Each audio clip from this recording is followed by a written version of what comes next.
Shabbat. ¿Qué estamos estudiando el día de hoy? ¿Con qué estamos despidiendo el día? ¿Cómo se llama? Haftarah.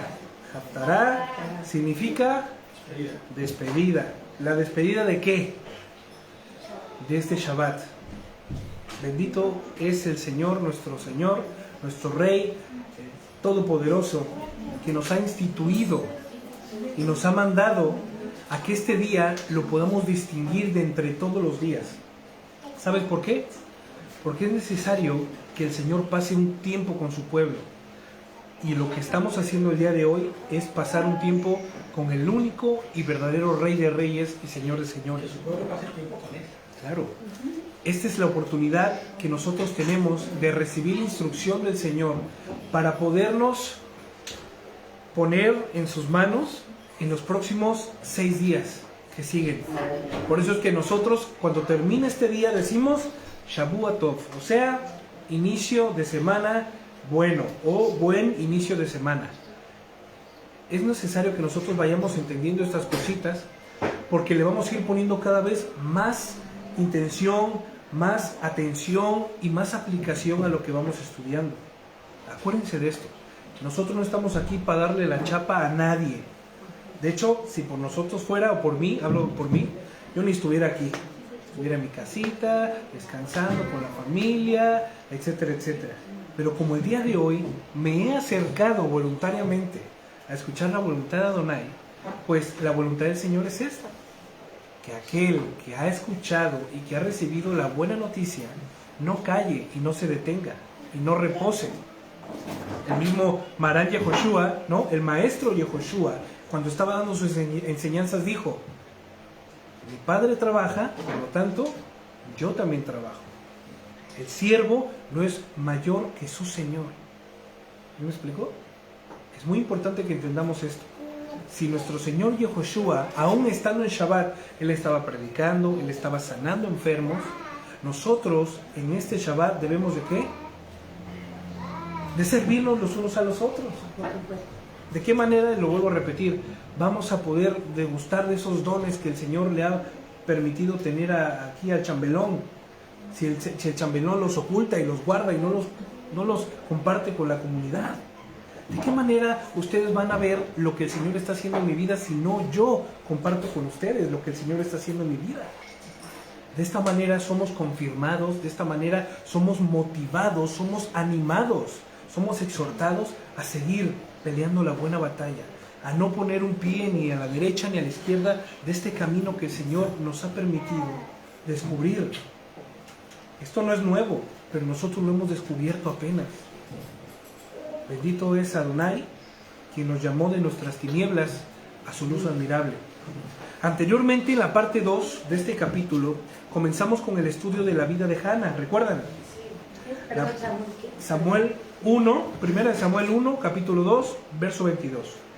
La vida de Hannah, la vida de Elcana, la vida de Shemuel, la vida de ¿quién más?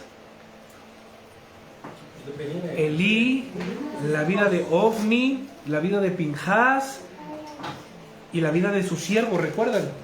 Más detalladamente, el Señor, por medio de la palabra y de estos escritos, nos revelaron de qué manera era la que vivían, de qué manera era la que pensaban, de qué manera es la que actuaba en ese tiempo esta familia sacerdotal, y también Samuel, quien estaba dado por sus padres bajo la voluntad de Dios a que permaneciera en esa casa.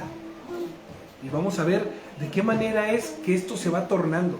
Esta es la conclusión del capítulo 2, pero no porque sea la conclusión es menos importante, sino yo creo que de aquí se va a ramificar toda la enseñanza del libro de Shemuel.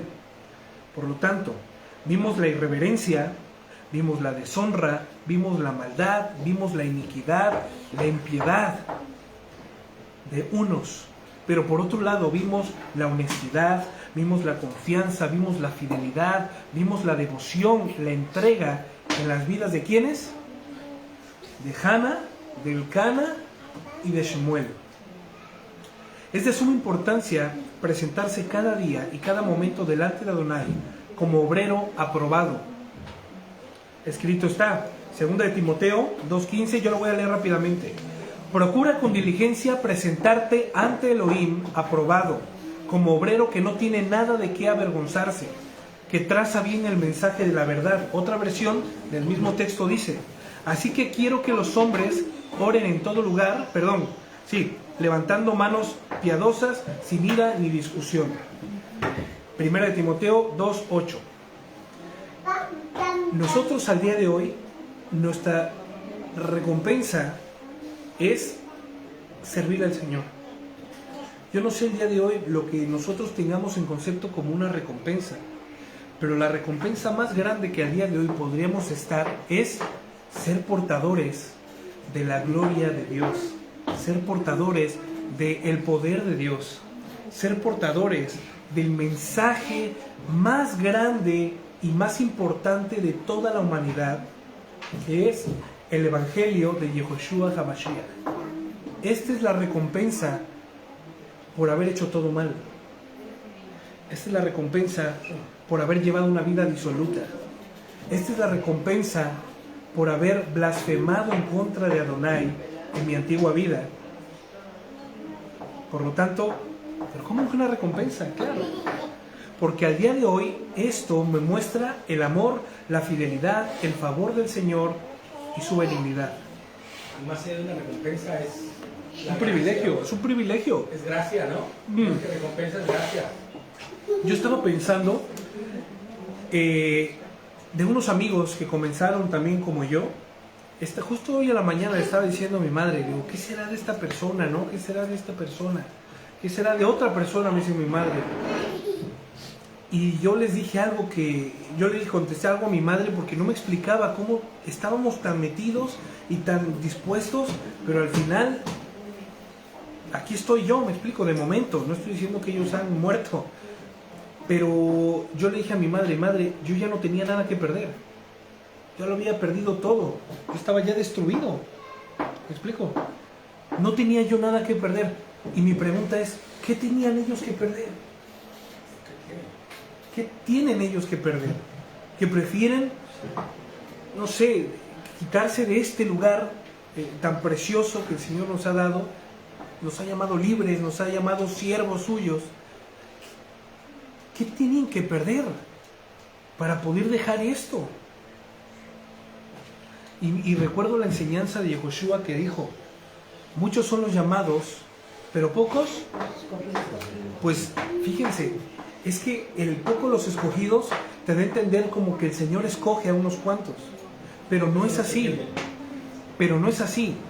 muchos son los llamados por el Señor, pero somos pocos los que lo elegimos a Él, somos pocos los que podemos, ¿los que qué? Los que atendemos el llamado, somos pocos los que elegimos la vida en vez de la muerte. Entonces ahí se derrumba, como bien hablábamos con mi madre en la mañana, toda teología, dogma de la predestinación, porque el Señor no vino a morir por unos cuantos, aunque muchas veces se pudiese pensar por medio de lo que les decía a los fariseos, ustedes que están sanos no necesitan médico, yo he llamado y he venido por los que necesitan médico, que son los enfermos. Y si nos damos cuenta, y al día de hoy podemos mirar aquí a los que estamos, somos personas enfermas. Y los sanos no se referían porque no tuvieran una enfermedad. Yo creo que la enfermedad espiritual que tenían los fariseos en ese entonces era mucho peor que la condición en la que se encontraba el pueblo de Israel ahora, o sea, los gentiles. Pero lo que Yehoshua se estaba refiriendo en ese momento era de que esas personas que estaban como fariseos, como seduceos, como personas que eran impunes según ellos delante de la ley, eran personas que no habían tenido una vida común. Eran personas que desde pequeñitos estuvieron estudiando en las sinagogas, en las mejores escuelas, en los mejores talleres, escuchando la Torá, siendo instruidos por otros rabinos. ¿Sí me explico? Por otros maestros. Por lo tanto, cuando ellos crecieron, su devoción creció. Y ojo, no eran malas personas, no eran malas personas. De hecho, ellos tenían un celo que era increíble. Los fariseos tenían un celo por cumplir la ley, a tal grado de que era tanto su celo que ni ellos mismos lo sabían cumplir. Por lo tanto, Yehoshua dijo, ustedes obviamente no conocen el mal. Son practicantes del mal, que es otra cosa, ¿no? Pero no conocen el mal como lo conoce esta gente, a la cual desde que nacieron fueron concebidos en pecado, fueron concebidos en muerte, su vida es blasfema el nombre de Dios, tan solo con mirarlos, es una blasfemia delante del Señor, por la vida disoluta en la que llevan los gentiles, ¿no? Los samaritanos y todos los que estaban alrededor. ¿Sí me explico? Imagínense, por eso Yehoshua dijo, he venido yo por ellos, porque ustedes de momento no se han corrompido a la manera de vida como sodomitas que vivían los otros, los gentiles. ¿Me explico? No iban en pos de sus propios deseos. Los fariseos se agarraban un poco los tzitzillot y decían, bueno, no vamos a... Esto es una afrenta para la ley, número 234, porque se la sabían de memoria. La cuestión aquí era algo muy importante. Yehoshua, conociendo la condición de todos los fariseos y todos los feos, como luego decimos, el Señor nos mostró su amor dándonos una esperanza a nosotros que no teníamos ley y que por medio de la ley íbamos a ser muertos. Este es el mensaje que se anuncia en cada porción de la Torá. Es un mensaje de llamado al arrepentimiento y llamado al buscar, al echar mano de la vida eterna, al arrepentimiento y a dejar la mala vida que estamos llevando para darnos cuenta que solamente en Yehoshua y solamente poniendo nuestra atención y nuestros oídos a su voluntad es como vamos a vivir para siempre. Por eso dice 1 Timoteo 2:8, así que quiero que todos los hombres oren en todo lugar levantando manos piadosas sin ira y sin discusión. Al día de hoy, esa es la meta de nuestra. Que en todo lugar y en cualquier momento nosotros podamos levantar nuestras manos sabiendo que en nuestras manos no hay más vergüenza, sabiendo que en nuestras manos no hay más inmoralidad, sabiendo que en nuestras manos no hay más suciedad. Levantando manos santas, orando en cualquier lugar. Estamos de vacaciones, pues levantamos manos santas en cualquier lugar que nos sentemos. Estamos en el trabajo, pues levantamos manos santas. Estamos que nos pilló en una enfermedad, pues levantamos manos santas delante de Dios, presentándonos como hombres y mujeres sin nada de qué avergonzarnos. Y fíjate que eso de levantar manos santas, lejos de solamente ser como, ay, que todos los cristianos levantamos nuestras manos para adorar, tiene una connotación tan profunda. El sacrificio de Shelamim, de paz, como muchos de los sacrificios, lo que hacían es que ponían, el sacrificio de culpa, no de Shelamim, sino de culpa, se ponían las manos sobre el becerro o sobre el animal que iba a ser sacrificado y toda tu culpa era transferida al animalito, ¿no? Entonces, fíjate, Yehoshua es el corbán perfecto que murió en la cruz por el perdón de los pecados. Cuando nosotros levantamos nuestras manos, y cuando dice que levantemos manos santas, ¿no? Es buscando eso, nuestra redención y a nuestro Redentor. Vivir en santidad, ¿no? Claro. Confiando nuestra condición en lo que Él hizo. Es muy importante entender esto. Ahora vamos a ver de esto pequeño que hablamos, una parte que muchas veces vivimos, pero que no podemos identificarla. Y que Dios nos ayude de no saber identificar este tipo de cuestiones que nos llevan a la muerte. Verso 22, 1 de Samuel, capítulo 2, verso 22. Ahora Elí, 22, 2, verso 22. Ahora Elí estaba muy viejo. Lo voy a leer en dos versiones esta porción. Cuando oyó todo lo que estaban haciendo sus hijos a todo Israel y cómo se acostaban con las mujeres que realizaban tareas a la entrada de la carpa de reunión. Esto es lo que dicen las versiones comunes, ¿no? Pero lo más apegado al original dice de la siguiente manera. Ahora bien, Elí era muy viejo, pero estaba consciente de lo que sus hijos le hacían al pueblo de Israel. Y da un ejemplo de esto. Por ejemplo, sabía que sus hijos seducían a las jóvenes que ayudaban a la entrada del tabernáculo. Nos damos cuenta, ¿no? Cómo una versión puede hacer que las cosas no te cambien. Porque aquí dice, bueno, era ya de edad avanzada cuando él os escuchó, cuando él oyó y se enteró. No, permíteme que el capítulo pasado estamos diciendo que ni siquiera era capaz de preguntarle a sus hijos de dónde habían traído esta carne. ¿Por qué esta carne estaba cruda? ¿Por qué esta carne la estamos cocinando nosotros? Y Justo no, a la hora del sacrificio. justo a la hora del sacrificio, o sea, ¿qué me estás diciendo? Y no estamos hablando de algo nuevo. Vamos allá. Les dijo Elí a sus hijos: ¿por qué hacen estas cosas? La gente me da malos informes de ustedes por todas partes. Una reacción un poco tarde, ¿no creen? Y en efecto, es solo una reacción, una petición sin ánimo de procurar sus vidas. No era como aquella persona que dices: ¿qué estás haciendo? Oye, ¿no? Cuando yo regaño a Anne, a ver, quizá no lo digo así, pero le estoy aplicando esta manera de efusividad. Anne, ¿qué estás haciendo? Te pudiste haber muerto. Anne, ¿cómo te atraviesas así la calle? Pudiste haber muerto. ¿Qué te pasa? ¿Me explico? Algo así como con ánimo de salvar su vida, con ánimo de aleccionarla para que ella no vuelva a cruzarse la calle así, de esa manera. Corregirla. ¿Sabes qué, Anne? No se hace esto. ¿Sabes qué? Bueno, nosotros pasamos por eso lo estoy diciendo, ¿no? Anne no cruza solo la calle, cruza siempre que vayamos a cruzar tu madre, tu abuela o yo. Si no hay nadie, que no debes por qué cruzar la calle. ¿Me explico? Instrucciones para preservar su vida. Pero, por este lado, esta petición no se veía y no se leía. Yo estaba leyendo en diferentes versiones y no tenía ninguna el ánimo de preservar sus vidas. Esto no era algo nuevo, no era algo ocasional. Esto ya era la forma de vida no corregida que llevaban sus hijos. Más bien era una situación más como de guardar el prestigio, ¿no? Más de guardar el prestigio y el respeto, que el de realmente ellos se transformaran para estar en comunión y en orden con Dios, ¿no? La forma de vida que no se corrigió a tiempo. Era Elí viniendo un poquito en sí y diciendo: ¿qué he hecho? ¿Qué he hecho, no? ¿En qué fallé?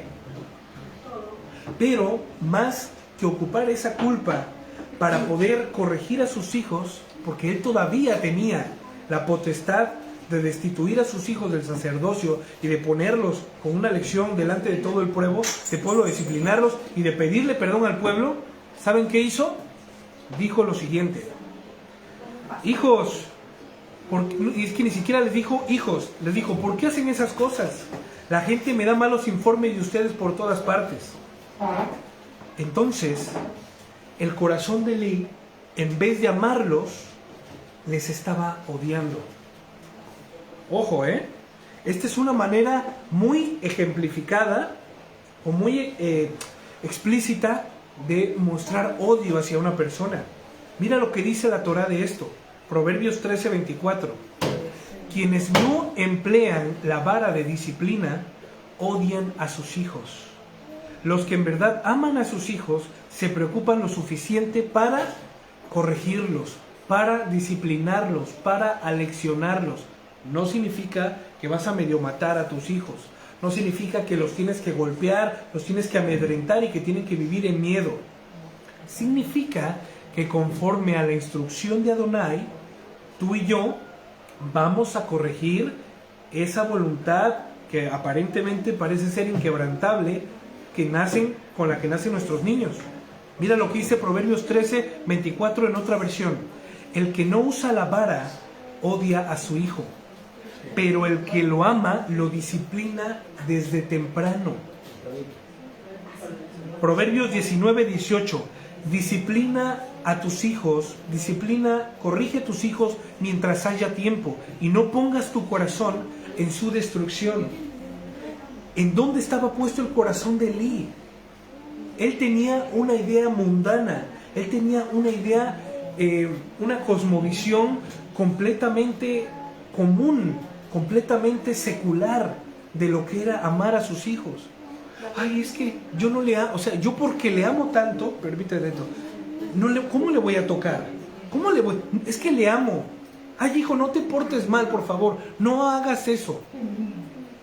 No estás amando. Fíjate lo que dice Proverbios 23:13. ¿23? Para allá íbamos también. Justo síguelo, léelo, por favor. No le niegues la disciplina a un niño. Si le pegas con una varita, no se va a morir. Amén. No le niegues la disciplina a tu hijo. Si le das con una vara, ojo, en muchos proverbios, el Señor, por medio de la sabiduría de Shlomo, a ver chiquillas por allá al fondo, el rey Salomón nos dice, por medio del rey Salomón, el Señor nos dice de qué forma y con qué es con que le vamos a disciplinar a nuestros hijos. ¿Entendido? Muy importante, con una varita no mataremos a nuestro hijo, sino que libraremos su vida de la muerte. Proverbios 22:15 dice, si la necedad se asienta en el corazón de un muchacho, ante la necedad pegada al corazón del niño, ¿qué dice? La vara de disciplina le eliminará. ¿Se dan cuenta? Claro. Proverbios 29:15, la vara y la reprensión producen sabiduría, pero un muchacho fuera de control es una desgracia para su madre, en este caso, para su padre Elí. ¿Sí me siguen? Sí. Estas palabras infructuosas, estas palabras que más que para, repito, producir un arrepentimiento en los hijos, eran producto y fruto de la culpa de estos niños. Eran producto de la culpabilidad que sentía Elí. Y como decía Víctor, es real, de la reputación que estaba teniendo ya en este lugar. A tal grado, que estoy casi seguro, que ya muchos hermanos, muchos miembros del pueblo de Dios, ellos decidían no llevar su sacrificio. Sí, no, dice, lo dice, de hecho, lo dice en la versión esta, dice, si un hombre dice que el pueblo se pierde, dice, ¿no? El pueblo ya no va en pos de Adonai. Ya no, o sea, a causa de esto que estaban haciendo, y repito, como dijimos en el capítulo primero, si el pueblo seguía llevando sus sacrificios, era por temor a Adonai. Por lo tanto, la estima, la reputación y de esa casa sacerdotal de Elí ya estaba por los suelos, porque no era oculto a nadie la vida que estaba llevando sus hijos, y por ende, el reflejo de tus hijos, ¿quién eres? Pues tú. ¿Me explico? Como son tus hijos, así eres tú. Ojo, no significa que en este proceso de conversión en el que ellos se están autodescubriendo y están sabiendo, queriendo conocer cuáles son sus límites, esto es un proceso natural del niño. Lo importante es que el niño no permanezca en este proceso natural como ya un hábito de vida. Por eso es necesario que nosotros, con la vara, nosotros con el amor y con la sabiduría de Adonai, podamos instruir a nuestros hijos para que, claro, sí, a ver, Eli, yo sé que tú sabes que puedes cargar las cosas y que tienes la capacidad de soltarlas y volverlas a agarrar. Pero quiero que sepas que esa acción tiene una consecuencia para mal. Ya te diste cuenta que lo puedes hacer, pero ahora te vas a dar cuenta que no debes hacerlo. ¿Sí me explico? Cuando estamos comiendo y de repente Eli agarra y nos lanza el carrito. Cuando estamos comiendo la comida, esto, el otro, a ver, vale, ya te descubriste, ya supiste que eres capaz de hacerlo. Pero ahora quiero que sepas de la consecuencia de esta cosa de la cual eres capaz. Esto es algo que a Elí le había faltado, pero ¿sabes qué es lo más importante y lo más increíble? Denota el primer capítulo o el primer libro de Shemuel que Elí no había recibido instrucción de Adonai desde nunca. Elí no conocía cuál era la voz de Adonai, así mismo como le hablaba a los anteriores sacerdotes. Recordando esto, que el sumo sacerdote era la imagen viva de la voluntad de Dios en la tierra. Era quien expiaba los pecados a semejanza de ¿quién? El mismo Dios, o sea, Yehoshua. Si voy muy rápido, ustedes me dicen, ¿va? Es muy importante que entendamos esto. Por lo tanto, una persona que cree estar en un lugar, porque bueno, le tocaba, porque efectivamente, él provenía del linaje de Aarón, en quien se hizo la promesa de que solamente la casa de Aarón podría oficiar ¿qué? El sumo sacerdocio. Que heredó el cargo, además. Solamente todos los demás de la tribu de Leví iban a ser Kohanim, o sea, sacerdotes pero levitas. Pero la posición de sumo sacerdote era de Aarón. Y de Aarón iba a pasar ¿a quién? A su hijo ¿quién? No, a Nadab. Y de Nadab iba a pasar a Abiú. Y luego de Abiú iba a pasar ¿a quién? A Eleazar. Y luego de Eleazar iba a pasar ¿a quién? A Itamar. Conforme al orden del nacimiento de sus hijos. Pero está claro, ya todos sabemos lo que pasó, efectivamente. Por lo tanto, yo quiero que sepas que el Señor no es hombre para mentir, ni hijo de hombre para arrepentirse jamás de lo que dice. Y vamos a ver algo que sucede muy claro y muy fuerte. Miren lo que dice Hebreos 12, 6 al 8. Aquí viene la enseñanza más grande. Hebreos 12, 6. Hebreos, capítulo 12, verso 6. Shabbat Shalom, familia. Baruch Hashem. Hebreos 12, 6. Pues Adonai disciplina a los que ama y castiga a todo el que recibe por hijo. Ahora, estamos hablando cuando yo necesito una disciplina o una corrección o un castigo. Cuando tú vas por las otras. Pues cuando hago las cosas mal. Claro. Cuando, ¿me explico? Cuando estoy haciendo todo lo contrario a lo que la Torá o a lo que Adonai por medio de su Torá me ha instituido, me ha mandado que haga. ¿Verdad? Tanto dice así. No es que el Señor goce de estar castigando y quebrantando a sus hijos. No, para nada. Si Él mismo nos dijo: pongo delante de ti el bien y el mal. Elige el bien. Yo te digo, elige el bien. Muy importante esto. Por lo tanto, los planes que Adonai tiene para nosotros son ¿de qué? De bienestar. Y no de calamidad, sino de bienestar. Entonces, el castigo viene cuando, aunque yo haya entendido y haya escuchado esto, decido deshonrarme a mí mismo, blasfemando el nombre de Adonai. Por eso dice Hebreos 12, 6.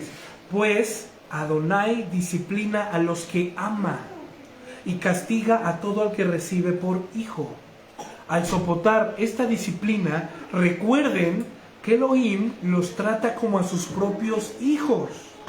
¿Acaso, fíjate esto, ¿acaso alguien oyó hablar de que un hijo nunca fue disciplinado por su padre?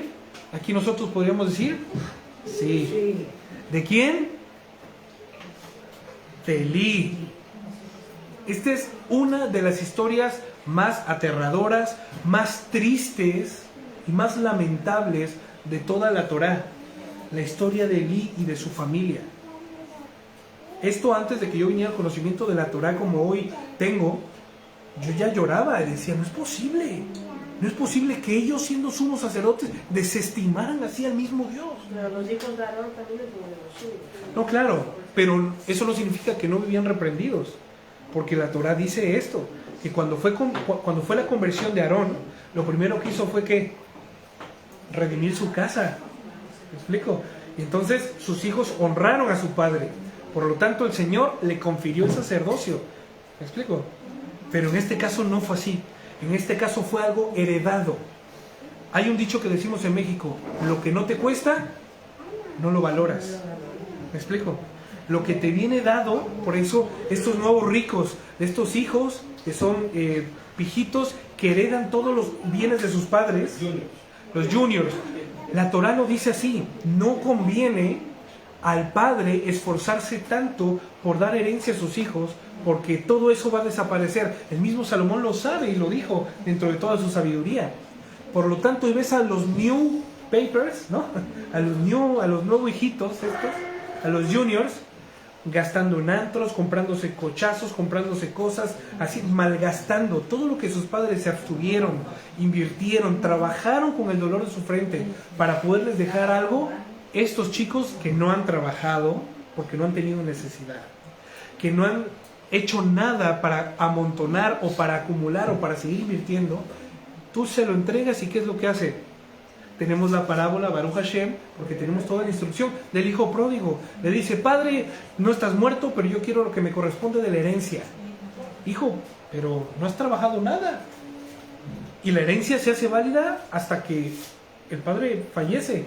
Pregunta Luz, ¿la disciplina puede compararse con una prueba? ¿Cómo saber eso? No, jamás. El Es que es muy importante. No es una prueba como tal, ¿no? Para empezar, exactamente, la prueba, como nosotros comúnmente veníamos conociendo que existe tal, es efectivamente, por ejemplo, yo me acuerdo que hace años hice una prédica, cuando era cristianoide, ¿no?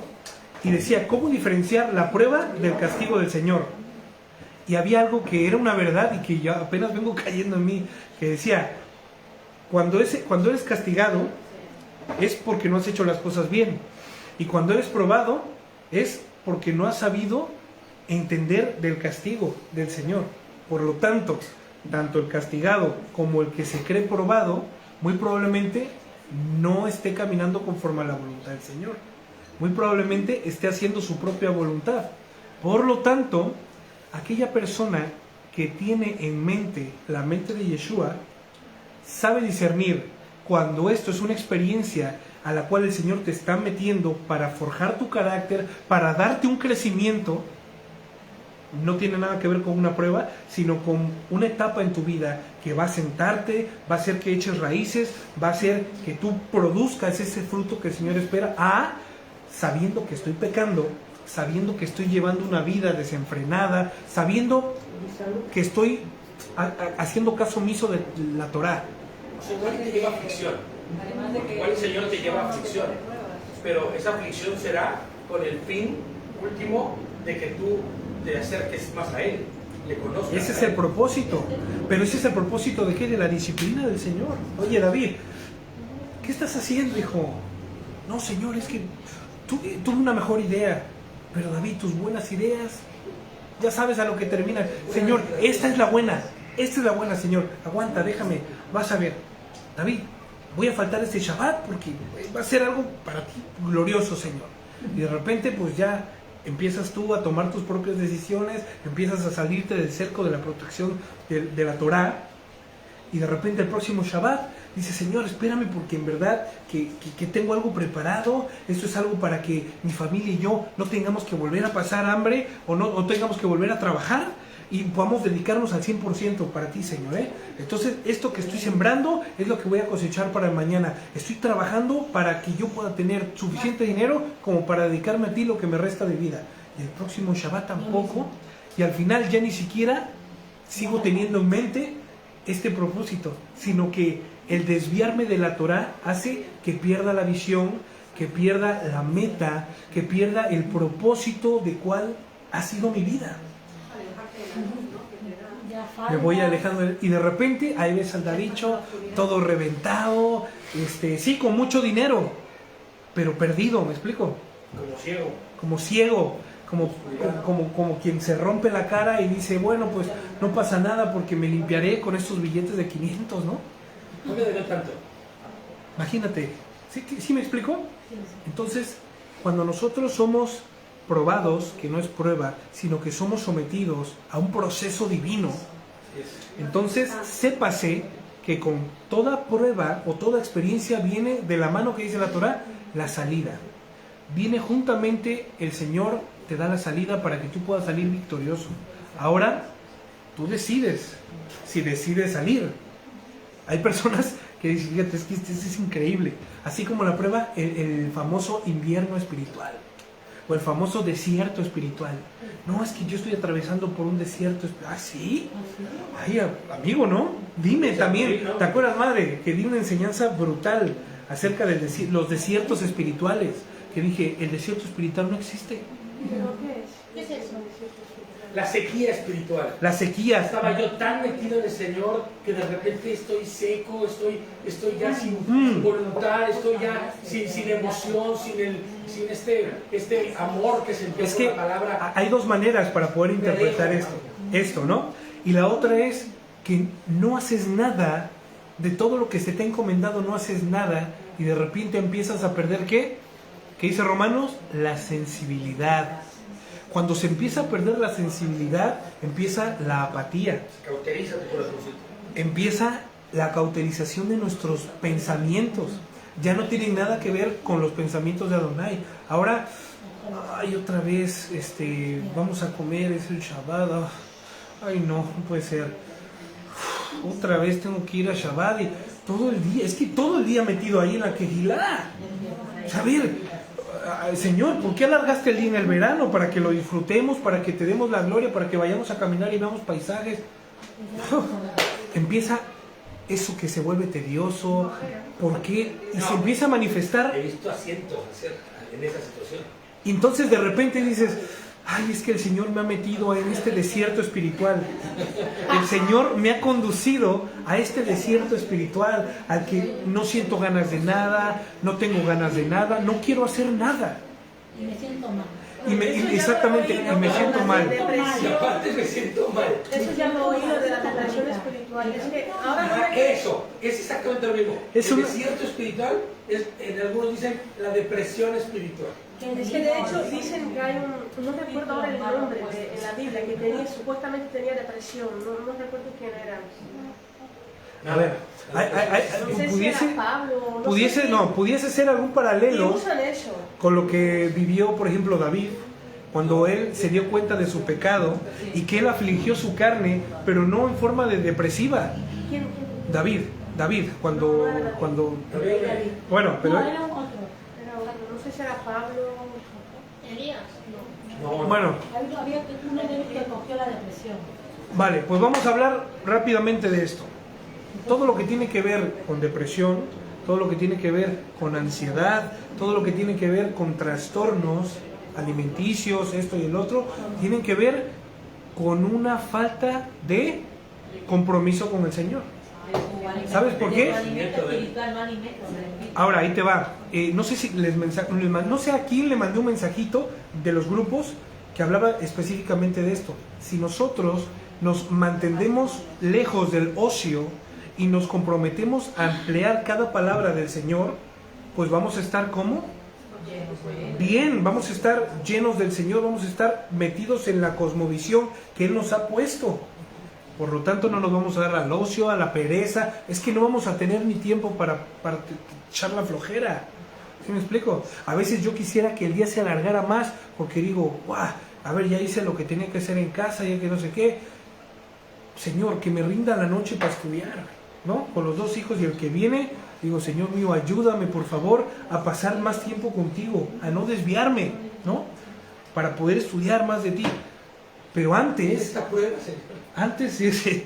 Antes realmente, pues yo sí estaba afligido, yo vivía así, con esa depresión, y yo pensaba de esos desiertos, y cuando me di cuenta que estos desiertos, que esta depresión, que este invierno espiritual tenían que ver con mi compromiso, falta de compromiso con el Señor, dije, hasta aquí se acabó. ¿Cuál desierto, no? Si era solamente un papelito que tenía pintado un buen de arena, quité el papelito y seguí caminando. Entonces, para todas aquellas personas en Mashiach que estén padeciendo por este tipo de cuestiones, por ejemplo, el desierto espiritual famoso, la famoso invierno espiritual, la famosa depresión que tienen los cristianos, quiero decirles que esto no es y nada menos que la falta de compromiso con el Señor, la falta de someter nuestra voluntad a la del Señor. ¿Sabes por qué?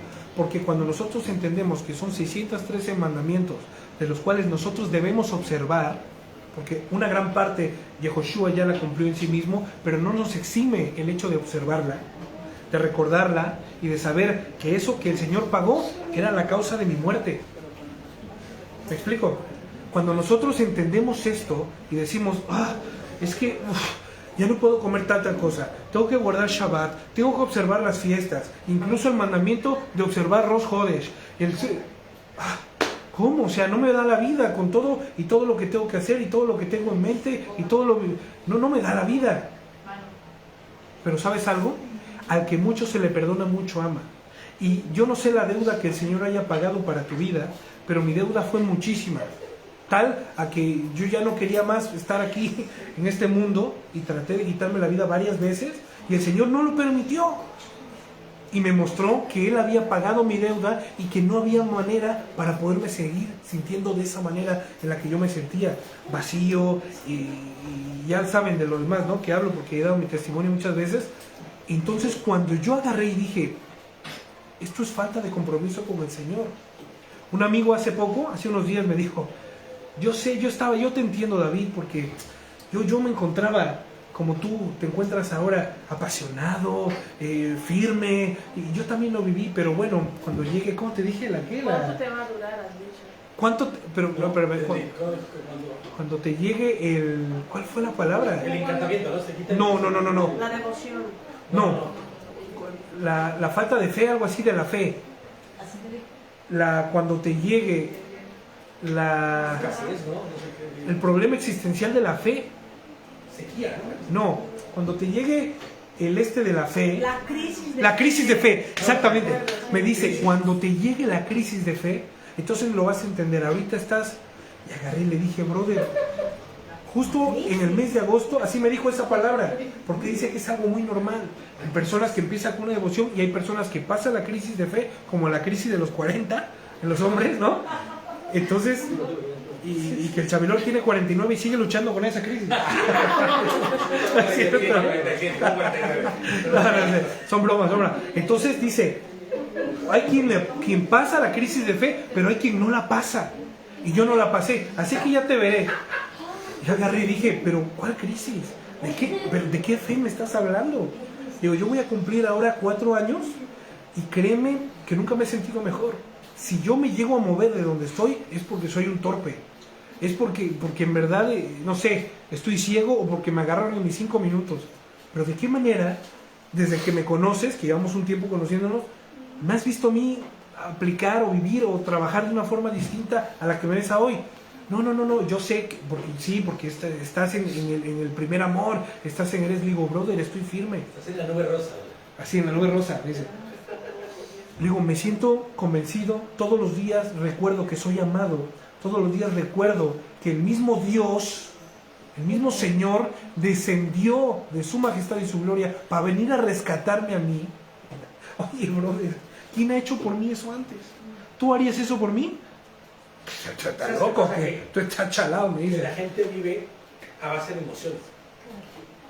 Entonces, cuando tú vives a base de emociones, es fácil que te deprimas. Y le dije... Y puede pasar lo que has dicho. Claro. Sí, claro. Claro. Digo, esta crisis de la que me hablas tiene que ver con sentimientos. Y yo te voy a decir algo. Yo hay días que yo no siento nada. ¿Me explico? Pero el Señor no nos mandó a sentir cosas. El Señor nos llamó a saber cosas, a entender cosas. Yo soy amado por Dios no porque lo sienta. Ay, siento sus apapachos, siento este calorcito, siento un rayito que me entra de aquí, siento una cosita que me sube y baja. Pues no. El cariñito del Señor. El cariñito, no, o sea, no. Yo estoy aquí porque yo he confiado. Oye, si no, no sería emuná. La confianza puesta en la fidelidad de Yehoshua.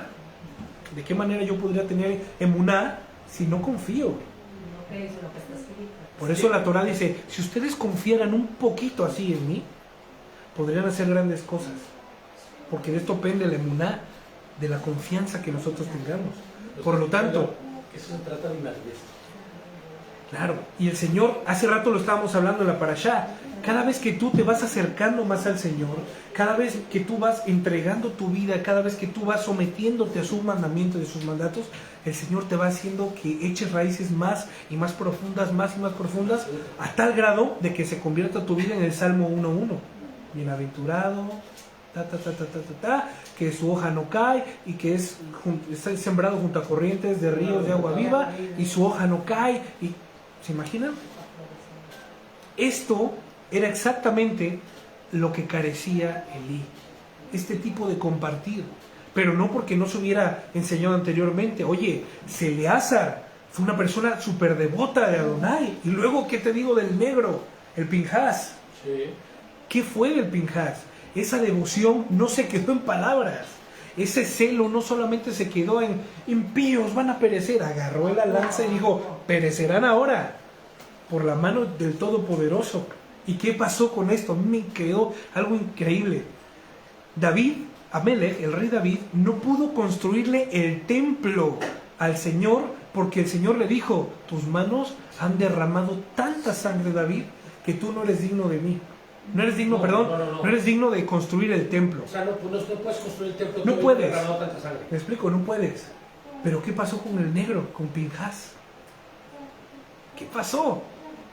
Ahora, son vidas completamente diferentes, son posiciones totalmente diferentes, son linajes completamente diferentes. Entonces el Pero Señor, aún el de Pinhas era más todavía. por eso te digo, Él iba para sumo sacerdote. ¿de qué manera? Sí, pero Pinhas solo mató a ellos dos porque, si Por no me el equivoco, no, sí, pero antes Dios ya había dicho que se tenía que A dar ver, muerte a esa gente. escúchame, ya, ahí te va, a eso es a lo que iba. ¿Qué fue lo que hizo diferente de Pinhas a David Amelech? O bueno, vamos a quitar a David, porque él venía de otra tribu y no podía, ¿no? Incluso él comió del pan de la proposición, pero eso no lo convierte en nada. Él consultaba directamente delante de la presencia de Adonai, pero eso no lo convierte en un sumo sacerdote. Pero la Torá dice que asimismo, como hizo el negro Pinhas, eso es lo que iba a hacer el Señor en ese momento. Por lo tanto, Pinhas manifestó, fue corpórea la voluntad del Señor. En ese momento fue que él los atravesó. Es lo mismo que hemos venido hablando. Cuando lo que tú haces, pides, hablas y ejerces está alineado así, alineado milimétricamente con la voluntad de Adonai, Por eso dice el Señor, no hay ley, ¿no? Él tuvo el mismo celo que hay en mí. Él me celó con este mismo celo que en mí hay. Escrito está, el celo por tu casa me consume. ¿Me explico? Baruch Adonai por esas palabras. Por lo tanto, es que Pinhas fue un ejemplo para nosotros de que cuando hacemos las cosas correctamente, con la motivación correcta, ahora, y enviados por el mismo Dios, entonces todas las cosas van a salir correctamente. Ahora imagínate que Elí es descendiente de ellos. Para allá vamos. Mira lo que dice. ¿De qué forma podrían sus hijos hacerle caso a su padre si su padre no había hecho nada por enseñarles el verdadero amor por medio de la obediencia y la corrección a los mandamientos del Eterno? ¿De qué manera podría realmente preservar Elí la vida de sus hijos? No había manera. Por eso la Torah expresa que sus hijos dijeron: este viejo loco, ¿qué me vienes a decir, viejo? Si nos acabamos de atascar un platote de carne, del cual tú también comiste. ¿Sí me explicó?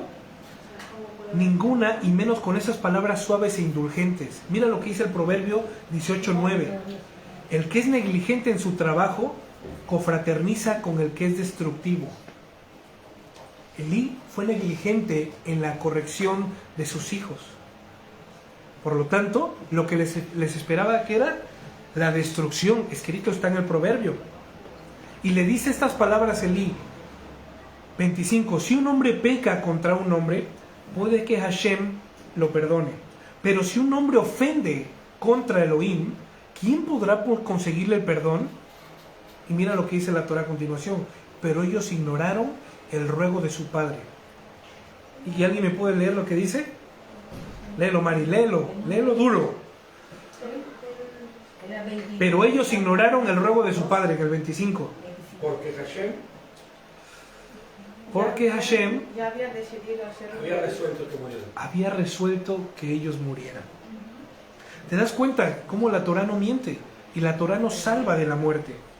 El que es negligente en todo lo que hace, el que es negligente en todo lo que emprende, confraterniza, o sea, está muy pegado, está muy abrazado del que es destructivo.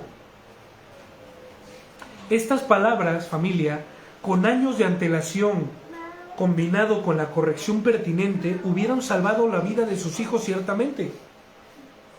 Pero las declaró demasiado tarde, pues como está escrito, ellos ignoraron el ruego de su padre. Proverbios... Por eso digo, o sea, fueron unas palabras negligentes, fueron unas palabras que practicaban la indulgencia en ellas mismas, o sea, eran palabras de culpa. Dejen de hacer eso, ¿no? Eran palabras donde él mismo se sentía culpable y como por la misma culpa que él estaba cargando, les estaba diciendo: hijos, no hagan eso porque les va a ir mal, o sea, no lo hagan, sin ánimo alguno, sin la ímpetu, sin el coraje y sin el poderles decir: hijos, ¿qué están haciendo? Van a morir, sopencos. Y haber hecho algo al respecto en ese momento, sin autoridad. Pues que, mira lo que dice la palabra: pero ellos ignoraron el ruego de su padre. ¿Cómo dice sus versiones? Verso 25. Pero ellos ¿qué? Desestimaron. Pero ellos no atendieron. Ellos ignoraron. Capítulo 2, 25.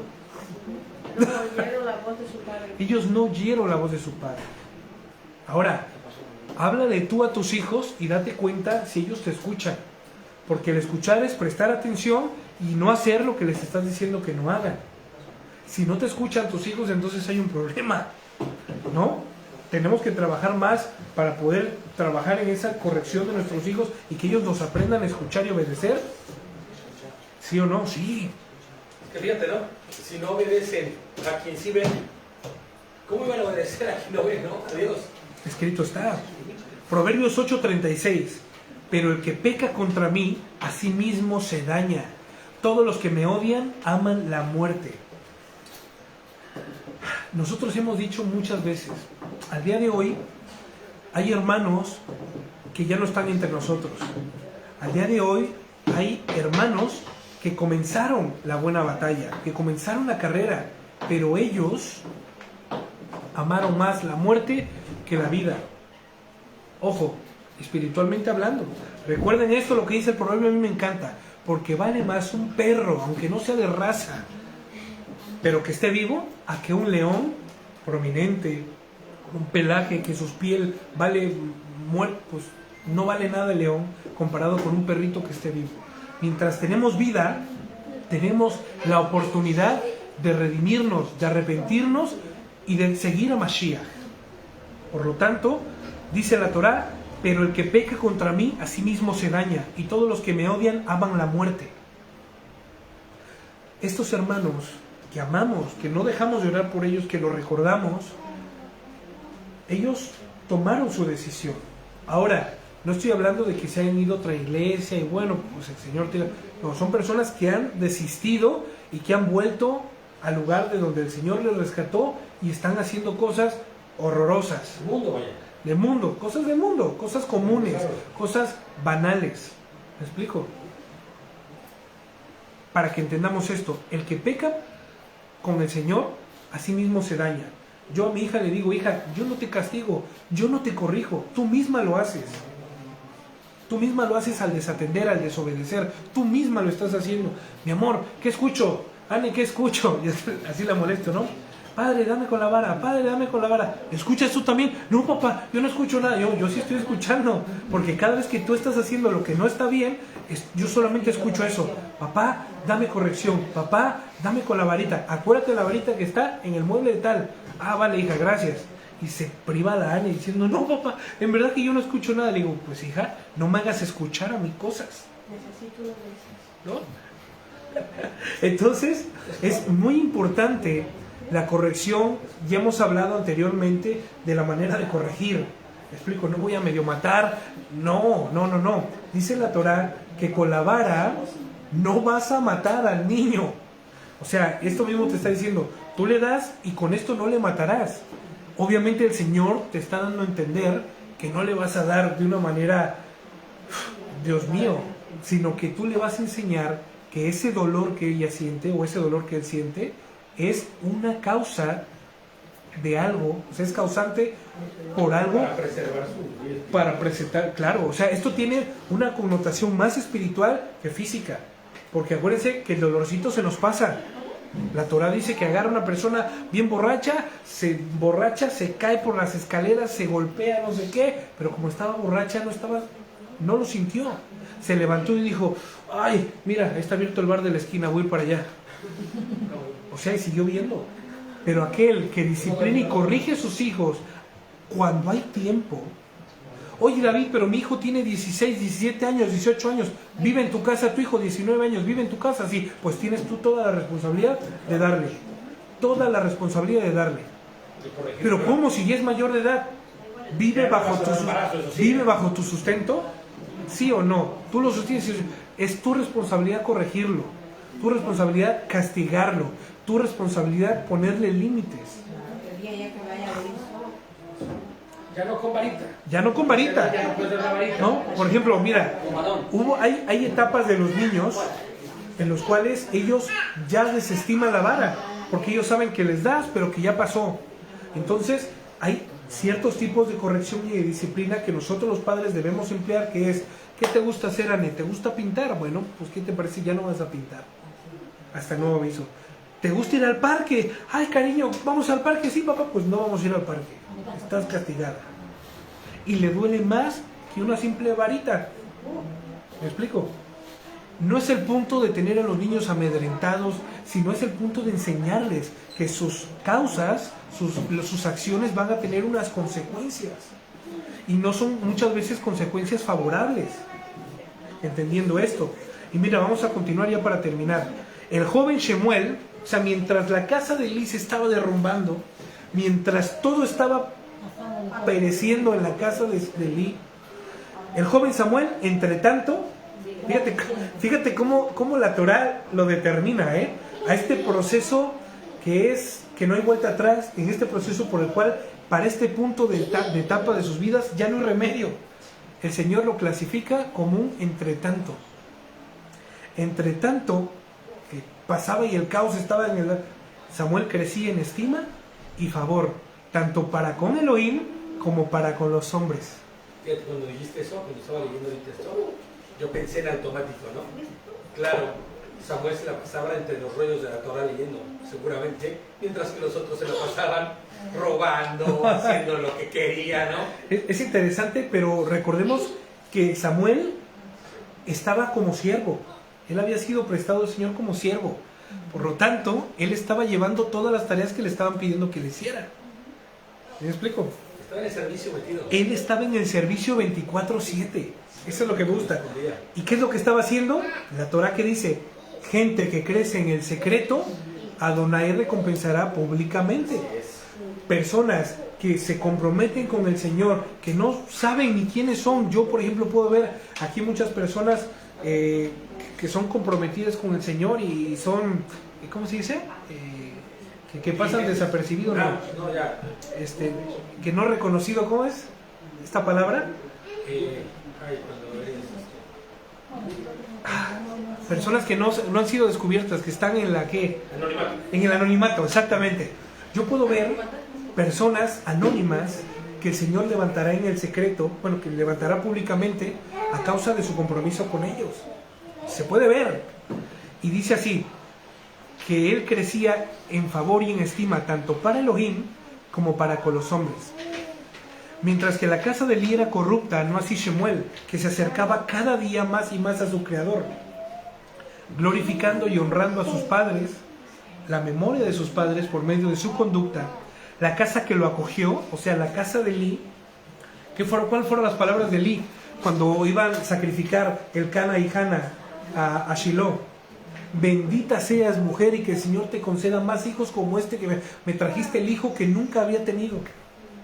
Oye, Elí, pero tienes dos. Sí, pero estos son unos maleducados, unos insubordinados, unos ingratos. Pero este... Ya los doy por perdidos. Ya los doy como balas perdidas. Pero este que me han traído ustedes... me hace la comida, me hace la cama, me hace los recados, hace todo lo que le digo. Hana es increíble. Hace todo lo que le pidas, él lo hace. Le dices que vaya a traer leche y él va. Le dices que vaya a renar todos los jarros de la casa y él lo hace. Le dices que vaya a limpiar lo que mis hijos no limpian en el tabernáculo hizo y él lo hace. Increíble que el Señor les conceda más hijos de estos. ¿Te imaginas? Por lo tanto, Shemuel estaba honrando la memoria de sus padres, estaba honrando la casa que lo acogió y él estaba honrando en sí mismo al Señor, a nuestro Dios, Rey Todopoderoso. Recordemos el proverbio que dice, instruye al niño en su camino, en el camino de Elohim, y aun cuando éste fuera anciano de días, fuera viejo, no se apartará de él. Amén, ¿no?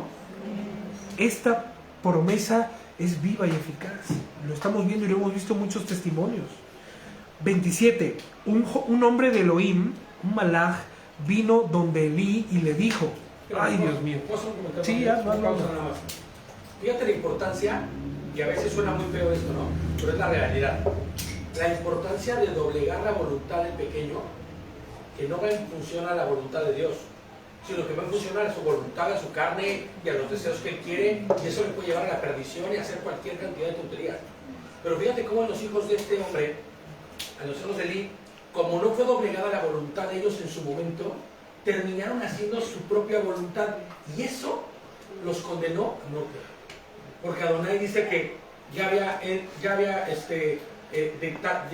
dictaminado, Él ya había determinado que iban a morir. que iban a morir. O sea, ya no hubo ningún cuidado para con ellos. Me recordó mucho a lo que pasó con Faraón, ¿no? Que Dios permitía que el corazón del Faraón sacara toda la basura que tenía encima, ¿no? O sea, él permitió que se manifestara la dureza del corazón de él. Estos chicos estaban con una voluntad tan torcida en sí mismo que no respetaban nada a Adonai, que Dios dijo, va, dele, ¿no? Es que imagínate, su diario vivir, su manera de actuar era hacer las cosas en lo oculto. Ay, ¿qué se van a enterar si nosotros somos los hijos del sumo sacerdote? Pero ya fue tanto el que su padre sabía, su padre lo había visto, era consciente de lo que hacía, pero como no les reprendía, entonces, ¿qué dijeron los hijos? Oye, nos tenemos que ir a 2 hectáreas a caminar para echarnos con las mujeres que queramos, pues vamos a hacerlo aquí. Cada uno en su tienda, eso sí, cada uno en su tienda. Pero como el viejo no dice nada, pues no pasa nada. ¿Me explico? Y esto fue cada vez más evidente y más evidente y más evidente, no solamente para su casa, para los siervos, para los levitas, para los que estaban en esa región de Shiloh, que pernoctaban allí, sino era evidente para todos aquellos miembros del pueblo que venían a sacrificar a Shiloh año tras año. Esto ya era evidente y decían, yo no quiero ir, Señor, pero te amo. Yo no quiero ir porque entorpecen mi servicio. Ahora, otra cosa. ¿Ustedes creen que el Señor, porque dice la Torá, que antes de ser presentada la carne delante del altar, tenía que ser, ¿qué? Cocida?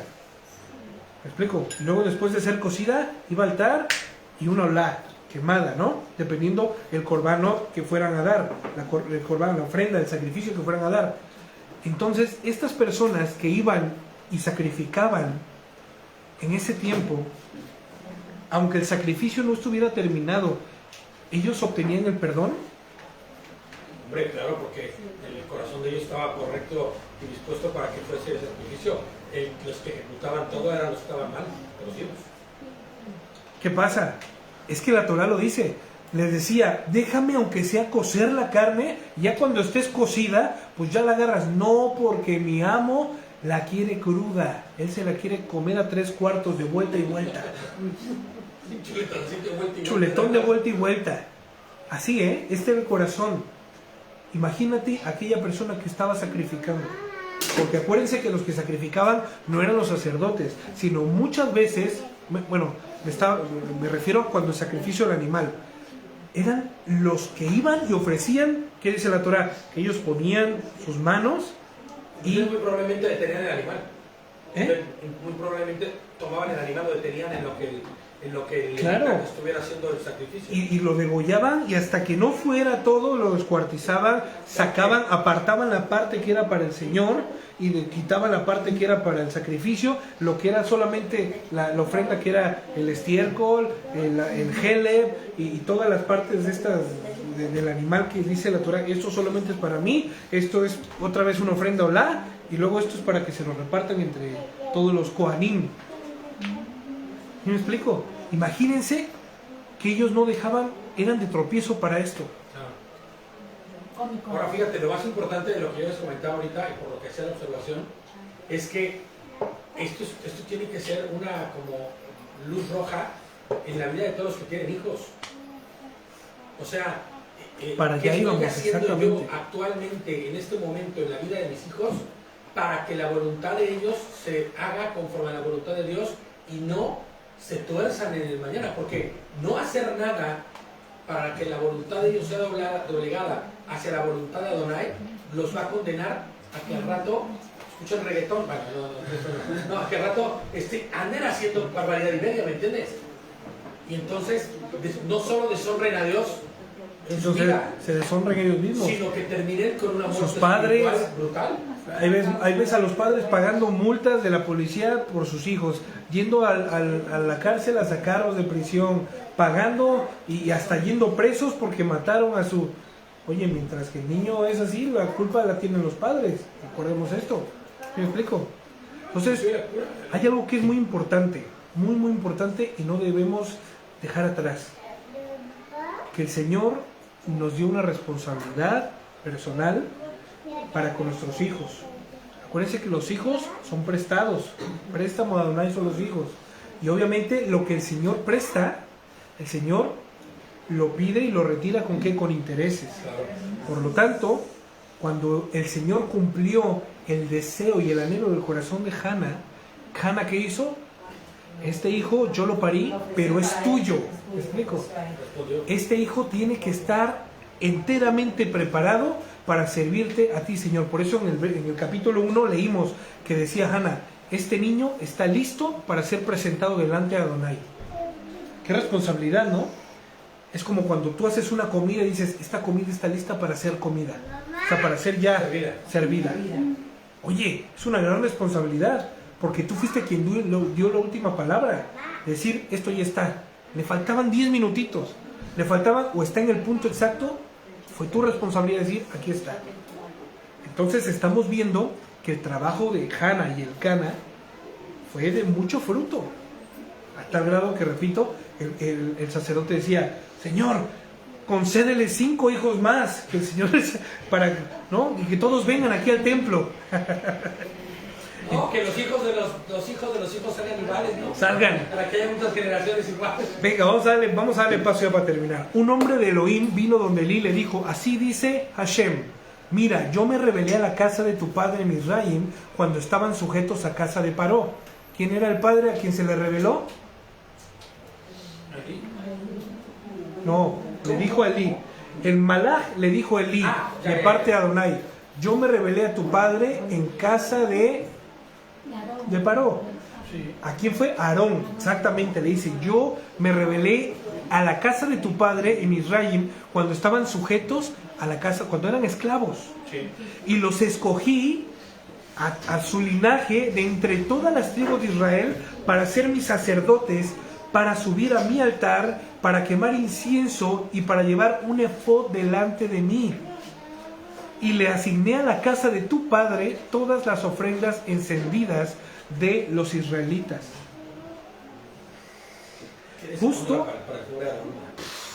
Justo lo que hablamos la semana pasada. Adonai los hizo libres de los trabajos comunes.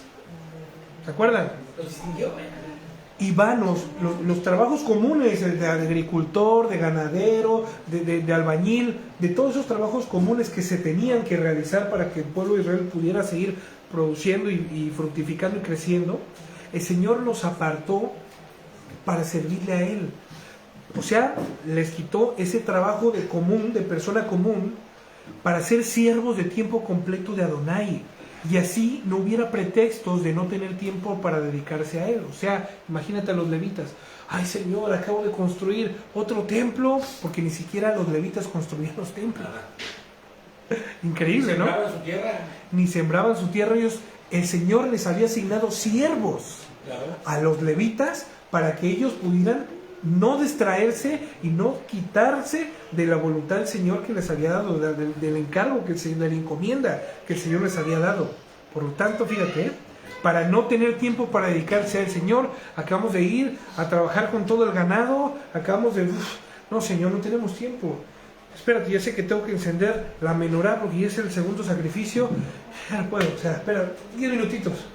Oh, ellos tenían que estar a todo tiempo militando en forma, porque ellos tienen una mitzvah, la mitzvah de que no se apagaran, ¿qué? Las velas. No se apagaran las lámparas, que el fuego de las lámparas no se consumiera. Muy importante una mitzvah que aplica el día de hoy, ¿eh? Bueno, entonces, ellos, el Señor les libró para que ellos pudieran dedicarse a Él, y no solamente eso, sino como de mediadores, para que fueran un instrumento de redención para el pueblo, ya que su servicio en el tabernáculo, ellos sacrificaban los corbanot señalados para expiar la rebelión del pueblo. Imagínense nada más, y con todo y eso, desestimar esa labor y al mismo Elohim.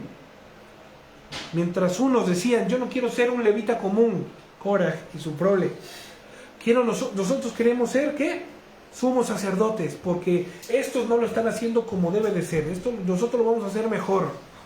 Mientras estos, siendo levitas comunes, estaban añadiendo estos que eran los sumos, los más importantes, los de más peso, los que tenían una responsabilidad mayor, le estaban desestimando, le estaban tomando como nada, como desperdicio, como cuando quitas lo que sobró de un plato y lo tiras. Así mismo. Imagínense eso, ¿no? Es que como que lo heredaron, o sea, ellos eran... ¿Qué razón tenía Hashem para proferir esas palabras contra su será entera, contra sus parientes, contra sus generaciones venideras?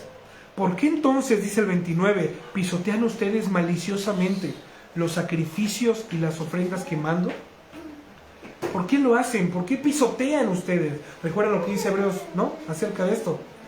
Ay, del que habiendo conocido, con todo esto decide pisotear el sacrificio de Mashiach. Porque quiero que sepan que ya no habrá más redención para él o para ella.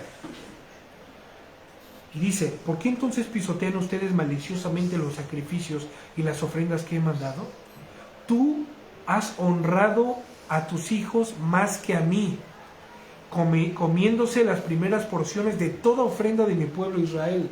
Y con eso le mataba el único recurso que pudiera tener Eli para con él. Es que los amo tanto. Claro, allá vamos, allá vamos.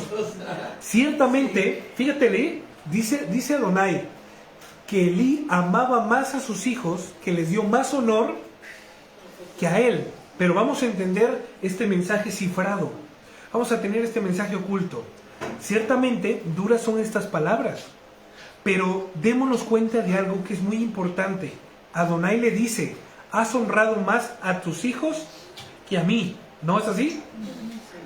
Si ciertamente, a la manera de Eli, al pasar, sí ha honrado más a sus hijos, ciertamente a la manera de Eli, a la forma de Eli, al pasar por alto su maldad y al no cortar eso de raíz. Eso Adonai lo estimó como honra, pero no lo estimó como amor y como honra verdadera hacia él. Vamos allá. Honra, pero hacia algo más que no merecía la honra. Exacto. Entonces, Eli, ¿estaba honrando a sus hijos?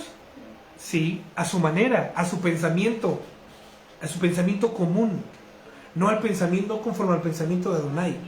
Pero a la manera de Adonai les mostraba todo lo contrario al amor, o sea, al odio. Honra del mundo. O sea, a la manera y a la forma de Adonai, Eli no estaba amando.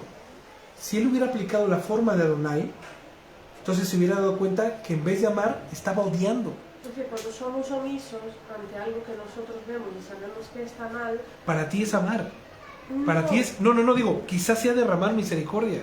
No, es como cuando somos omisos, lo que estamos haciendo es hacer ver a la persona que está haciendo el mal que lo que hace está correcto y que no pasa nada. Exacto. Porque de una u otra manera, ¿qué? Bueno, pues le estimas, ¿no? En México decimos que apapachas el defecto de los hijos. A veces no necesariamente por amarlos, sino omisión pura, por no comprometerte, por falta de compromiso, ¿vale? Sí, lo entiendo. Entonces, mira esto, es muy importante. Entonces, Eli estaba mostrando odio a sus hijos y no amor. Estaba mostrando deshonra y no honra, conforme a la voluntad de Adonai. Más que mostrar misericordia y amor, está mostrando la falta de amor e indiferencia por sus vidas. Es durísimo esto, ¿no? Tengamos cuidado cuando tratemos el tema de corrección en casa para que no nos suceda esto. No debemos ser negligentes en la corrección con nuestros hijos. Asimismo, como Adonai no es negligente con nosotros y nos corrige por amor, y muchas veces nos quebranta por amor. No hagamos caso omiso de esto, por favor, y procuremos siempre estar tahor en todas las áreas de nuestras vidas. Y mira, hacer todo y les dieron todo y al final terminaron reventados. Eli honró más a sus hijos que a él al mostrar la desobediencia, al pasar por alto. Ciertamente declara Hashem, el Elohim de Israel, yo tenía la intención de que tú y la casa de tu padre permanecieran en mi servicio para siempre. Pero ahora declara Hashem, lejos esté de mí, porque yo honro a los que me honran, pero los que me desprecian serán deshonrados. Vendrá un tiempo cuando yo romperé tu poder y el de la casa de tu padre, y no habrá anciano en tu casa. Y literal, no se refiere a un anciano como una persona con conocimiento, sino una persona que llega a la vejez en toda tu casa. Tú observarás con envidia toda la abundancia que se le concederá a Israel, pero nunca habrá un viejo, un anciano en tu casa. Tú observarás, no cortaré todo tu linaje de mi altar. Fíjate, porque dijimos que Dios no es hombre para mentir, ni hijo de hombre para arrepentirse. Entonces dice, no cortaré todo tu linaje de mi altar, pero para hacer que desfallezcan tus ojos y languidezca tu espíritu, todo el aumento en tu casa morirá como hombres ordinarios. Sí se refiere a vejez, de vejez. Claro, de vejez, claro, Sí. vejez. O sea, no habrá personas mayores en tu casa, todos morirán a una edad joven. O sea que no habrá descendencia. Igual. No tendrás, o sea, sí habrá descendencia, Pero muy corta, porque si mueres joven... pero los años de vida exactamente serán acortados. Y dice, mira, que morirá como mueren la gente común. ¿Y la gente común cómo muere? Hablando de una manera, no quiero decir despectiva, pero las personas comunes son aquellas personas ordinarias. Las personas ordinarias se meten en pleitos, no consideran a Dios en su vida, mueren por plomo, mueren por iniquidad, mueren por todo. Entonces, morirán como estas personas. Aquí está declarando la profecía, porque más adelante vamos a ver cómo mueren. Y efectivamente, mueren como personas comunes. En la mía pone ya como adelantando lo que va a pasar, caerá con la espada del hombre. ¿Cómo muere la gente común? Sí. No de una muerte natural, sino de una muerte inducida a ella. O sea, él traerá la espada a todo el linaje de Elí, menos a alguien que se había preservado el Señor y se había reservado, que le voy a dar un punto a quien me diga quién es, el nombre. No. De su linaje. A ver. ¿Qué pregunta? ¿Quién es esta persona que el Señor dice que no cortará de todo linaje de Elí? ¿Cómo se llama? Las personas que no han sido cortadas. No. Esta persona que va a figurar. No. Un punto para aquellos también del otro lado que nos ven. Que no entendí la pregunta. La pregunta es, ¿quién es la persona a la cual el Señor le preserva la vida siendo del linaje de Aarón y sigue oficiando como sumo sacerdote? Abiatar, exactamente. El sumo sacerdote Abiatar, que también aprende a los pies de ¿quién? Del mismísimo profeta Shemuel. O sea, un reflejo de Samuel, pero no solamente un reflejo de Samuel, porque la vida de Samuel es un reflejo de la voluntad de Adonai. Punto para Nuestra Señora de Gravedad, Vale, entonces dice, y esta será una señal para ti. El destino de tus hijos, Hofni y Pinhas, ambos morirán el mismo día. Y levantaré para mí un sacerdote fiel que actuará de acuerdo con mis deseos y mis propósitos. Yo le edificaré una casa duradera y él caminará delante de mi ungido para siempre. Y es precioso lo que pasa con Abiatar y luego con su simiente. ¡Guau! El Señor hace maravillas. Todos los sobrevivientes de tu casa vendrán y se postrarán ante él. ¿Ante quién? ¿Ante quién? ¿Ante quién? No, Samuel no. Samuel no. Ante Abiatar, exactamente. Por una paga en dinero y una hogaza de pan. ¿Saben por qué? Porque dirán, por favor, asígname uno de los deberes sacerdotales para tener un bocado de pan para comer. O sea, el Señor, no obstante, les había dicho que no iban a vivir muchos años, sino que los había echado de linaje sacerdotal. Sí, ya no iban a tener Ellos tenían que ahora trabajar como la gente común trabaja para poder tener un bocadito. Porque a partir de ahí se constituyó una nueva casa, no de la familia de Aarón, sino que esa prevalece, sino de la simiente de Elí. Sí, la simiente de la que es cortada. La simiente de Elí es la que es cortada, Claro. pero no la simiente de Aarón, sino que de la casa de Aarón, de Elí, ya no hubo más sumo sacerdote. Claro. Justo a esto me refería en el estudio pasado, no sé si recuerdan, que con todo lo que la familia sacerdotal estaba haciendo y todo el que practique la maldad no quedaría sin castigo. ¿Se acuerdan? Porque era algo habitual, era algo que ellos vivían cada día de sus vidas y que año tras año, cuando llegaban a oficiar los sacrificios, esto también lo manifestaban. Pero el Señor no se iba a quedar con esto para siempre. El Señor no iba a pasar esa impunidad para siempre. El Señor no iba a dejar que su casa fuera blasfemada a causa de personas impías, corruptas, que no le tienen ningún tipo de estima al Señor.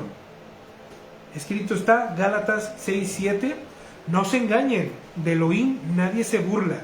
Todo lo que el hombre siembre, eso mismo cosechará. Primera de Corintios 6:9-10. ¿No saben que los injustos no heredarán el reino de Elohim? No se engañen, que ni los fornicarios, ni los que viven en fornicación, ni los idólatras, ni los adúlteros, ni los homosexuales, ni los entregados a prostitución, ni los ladrones, ni los avaros, ni los borrachos, ni los calumniadores, ni los chismosos, ni los estafadores heredarán el reino de Elohim.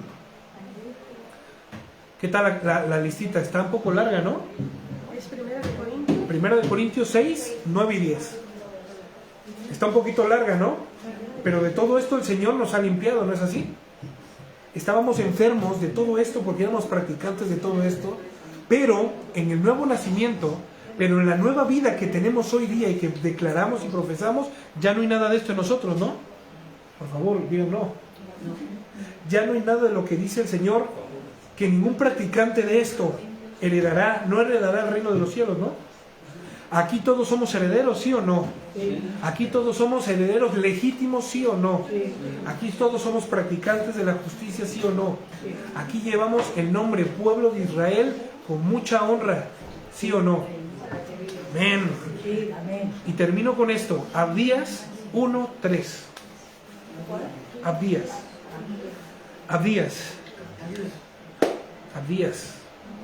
1:3. Tu arrogante corazón te ha seducido, a ti que habitas en las hendiduras de las peñas, en tu encumbrada morada. Piensas en tu corazón, ¿quién me puede echar por tierra? Es dura, ¿eh? Tu arrogante corazón te ha seducido. Tu pensamiento de soy intocable, vivo como quiero, hago lo que quiero, transgredo la ley todo el tiempo. No me pasa nada. Y míreme, aquí estoy, no me pasa nada. Un Shabbat más para la gloria de Dios, ¿no? Un Shabbat más, aquí estoy. Ojo, tu arrogante corazón te ha seducido. La maldad que se ha producido en ti ha dado a luz. Y esto que ha dado a luz, dice así, a ti que habitas en las hendiduras de las peñas, o sea, en las partes aparentemente más seguras de las peñas que no permiten que caigas, sino que estás protegido, a tu encumbrada morada, o sea, que estás en tu corazón y en tu mente, te sientes protegido, te sientes intocable, sientes que dices, bueno, pero, a ver, yo le conozco la vida a estos, ¿y qué me van a decir a mí? Yo puedo seguir yendo tranquilamente a la iglesia, yo puedo seguir normal comiendo con ellos, no pasa nada. Yo puedo seguir haciendo lo que yo quiero, puedo llevar vida de gente común y no pasa nada. Bueno, quiero que sepas que dice esto. ¿Quién me puede echar por tierra? Los que quieran terminarlo, Abdías ya saben, 1:3, versos 4 y 5. Amada familia, por favor, tengamos mucho cuidado en el aspecto de decirnos creyentes y seguidores de Yehoshua, pero que nuestros actos no revelen lo que realmente somos. Que nuestros actos sean con hipocresía y que querramos tapar lo que realmente somos. Nadie que huela mal se perfuma y huele bien. Por muy rico y por muy costoso que sea el perfume que nos echamos, Se sabe que estás tapando la nube. llega un momento en el que deja de oler rico y se empieza a fusionar con el mal olor y empieza, en vez de seguir oliendo rico, empieza a oler esta mezcla, ¿no? Me ha pasado yo cuando hice trabajo forzoso, trabajo duro bajo el sol, pues tu cuerpo suda y de repente tu camisa se suda y de repente llegas a la sombra por un descanso, te secas y eso empieza a oler a sudorcito, o sea, un olor. Nuevo. Ese es un nuevo Chanel. O sea, exactamente, empieza a oler un sudor, digo, porque yo trabajé bajo el sol, construyendo y esas cositas, y de repente lo que hacía yo era, me ponía un poquito de perfume, en lo que llegaba a casa y eso, pero en el camino de la casa, pues el IVA era más fuerte de lo que yo traía, que el perfume que yo me ponía, y empezaba a hacer esa mezcla de ese perfume rico, con lo que había realmente en mí, que era un sudor aposcaguado, un sudor que había sido mojado, había sido secado, se había vuelto a mojar y se había vuelto a secar. Imagínense cómo olía ese sudor, más el trabajo, más todo, la mugre, más todo, suma. Llegó un momento en el que el perfume que yo traía dejó de oler y empezó a oler peor que como olía mi sudor. Yo dije, no vuelvo a hacer esto jamás, nada. Entonces a partir de ahí, yo estaba chamaco, agarraba y ya sabes que a los jóvenes nos da igual todo, vamos oliendo a sobaco y a lo que sea, y bueno, sí, eso es parte de la juventud, ¿no? De la pubertad y esas cosas. Pues agarré yo y me llevaba mi otra camisita, y aunque sea agarraba agüita y me lavaba los sobaquillos, y listo, me la ponía. Porque ¿saben de qué me di cuenta? Que por mucho que yo quise tapar el perfume, se empezaban a levantar los de los asientos de adelante, la señora que estaba atrás, grande, mayor, hijo, voy a bajar nada, se fue, voy a bajar de este pestazo, se fue a sentar hasta atrás, porque yo cuando me bajé la señora estaba ahí atrás. O sea, era asqueroso, era un olor, pues así es el pecado, cuando nosotros queremos encubrirlo. Tarde o temprano, ese peste sale a la luz. Por mucho que nosotros querramos taparlos con cremas, con capas, con vestidos, dice la Torá, no hay nada oculto que no haya ser manifiesto. Y más los que estamos y andamos en la luz. Nosotros andamos en la luz. Ya no andamos conforme a las tinieblas. Ahora andamos conforme a la luz de Yehoshua. Y esto es lo que les digo yo. Con esto ya termino. Tengamos mucho cuidado en el aspecto de decirnos creyentes y seguidores de Yeshua, pero no hagamos nada de lo que Él pide que hagamos. Sabemos lo que es santo, pero también sabemos lo que es profano. Por lo tanto, tal y como escrito está, el que sabe hacer lo bueno y no lo hace, lo convierte en practicante de pecado. No, David, la Torá dice, el que sabe hacer lo bueno y no lo hace, le es pecado. Le es pecado saber que no está haciendo, no. El que sabe hacer lo bueno y no lo hace, entonces ¿qué está haciendo si no está haciendo lo bueno? Pues entonces está haciendo lo malo. Y el que hace lo malo, lo leímos en 1 Corintios 6:9, se convierte en un practicante de pecado. Y todo aquel que practique pecado no heredará el reino de Yeshua y no será llamado digno de él. Amén. Esta ya no es la misma, exactamente. Y esto no es para ningún practicante de pecado, pues todo aquel que es nacido de nuevo, dice Juan, no peca más, voluntariamente. Porque su simiente, y eso es algo que yo quería que entendiéramos todos, nuestra simiente ya no es la misma con la que nacimos, de carne y sangre, sino que ahora nuestra simiente proviene del Espíritu y vida para vida eterna. O sea, que cuando tú quieras volver al pasado, sepas que con tu nueva vida estás tomando la decisión de ir a lugares que ya no tienes que ir, de ir a lugares a los cuales ya fuiste borrado del nombre de Se Busca. ¿Me explico? Yo hubo un tiempo en el que no me quería pasar por mi tierra y mi ciudad natal, porque el que nada debe, nada teme. Pues imagínense, ¿no? Y no voy a decir nada más. Pero cuando yo conocí la verdad y cuando empecé a aplicar la palabra, yo entendí que el Señor había borrado ese wanted, ese Se Busca, de mi ciudad, de mi país y de cualquier lugar donde yo me fuera. Y empecé a caminar con libertad, no en la vieja vida, porque la vieja vida, mírenlo, ahí está. Y en verdad que les puedo decir que cuando volví a Veracruz después de muchos años, Yo dije, ¿no? Cuando leí la cruz de muchos años, vi a personas que dije, no manches, me puse hasta blanco. Hasta mi mujer me dijo, ¿qué tienes? Le dije, Volviste ya a casa. amor, vete. Así le dije a mi esposa, amor, métete al centro comercial. Porque estoy seguro que, no sé, ¿Qué va a pasar? y no se quería ir, y hasta le dije, vete por favor, y ya se fue. Y yo me quedé allí porque dije, va a ser peor si ya me vieron y me voy que a que me quede aquí. Y pasaron así, como si yo no existiera, como si yo fuese como transparente. Y yo dije, Señor,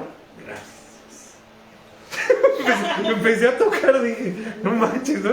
Sí me siento, o sea, estoy corpóreamente aún aquí. Y ya fui rápido con Nere, ya después de que pasé como 20 minutos, casi una hora, ¿de acuerdo? Fuera de Plaza Cristal. Y dije, amor, vámonos. No, pero venimos a hacer, vámonos. Vámonos.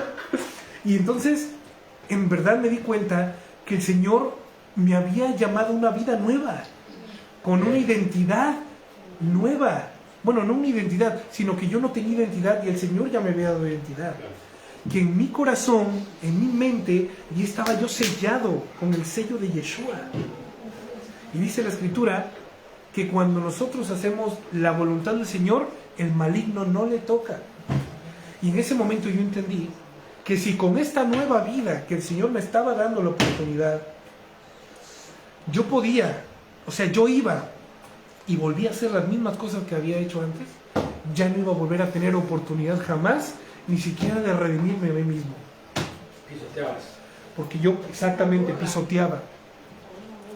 Así que, familia, estas nuevas vestiduras, esta nueva vida que el Señor nos ha traído, vidas, o sea, vestiduras y vidas que son de vida. Ya no somos más Walking Dead, ya no somos más muertos caminantes, ¿me explico? Sino que estamos como vivos en la tierra de los vivos. Ya no hagamos las mismas cosas que hacíamos antes. Por amor a Yehoshua y, oye, ¿quién no se va a querer a sí mismo? Pues por preservar nuestra vida, no volvamos a esta vieja vida. No nos pase como a los hijos de Elí, que fueron cortados por deshonrar al Señor sabiendo la responsabilidad que tenían. Amén. Y que no eran unos jovencitos, unos chamaquitos, sino que ya tenían cierta edad para poder tomar decisiones. Amén. Pues familia, Shabbat Shalom, seguimos en la lucha, seguimos fortalecidos por Yehoshua, seguimos firmes en Emuná, no porque nosotros querramos, sino por la misericordia, la gracia y el amor inmensurable del Señor que servimos, Yehoshua HaMashiach. Amén. Shabbat Shalom, un saludo y un abrazo a todos.